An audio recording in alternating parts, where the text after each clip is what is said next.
Lahore high court में election commission की जानिब से इंतखाबात 90 रोज़ में न कराने के खिलाफ दरख्वास्त दायर कर दी गई है, जिसमें इलेक्शन कमीशन, वफाकी हुकूमत, इदारा शुमारियात और दीगर को फरीक बनाया गया है।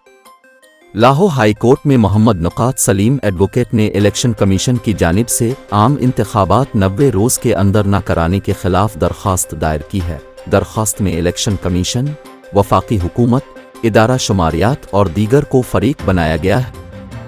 दरख्वास्त में मौक़िफ़ इख्तियार किया गया है कि इलेक्शन कमीशन ने 17 अगस्त को इंतखाबात से माज़रत का नोटिफिकेशन जारी किया और इलेक्शन कमीशन ने नई हल्का बंदियाँ करने का मौक़िफ़ अपनाया है। दरख्वास्त में मौक़िफ़ इख्तियार करते हुए इस्तदा की गई है कि इलेक्शन कमीशन का मौक़िफ़ आर्टिकल 224 सेक्शन 17(2) इलेक्शन एक्ट 2017 की खिलाफ वर्जी है। 5 अगस्त 2022 को मर्दशुमारी के अदाद व शुमार छप चुके हैं और 1 साल की ताख़ीर से हल्का बंदियों का सिलसिला शुरू किया जा रहा है। दरख्वास्त में इस्तदा करते हुए मौक़िफ़ पेश किया गया है कि आइन के मुताबिक 90 रोज़ में इंतखाबात मुनक़िद होने चाहिए।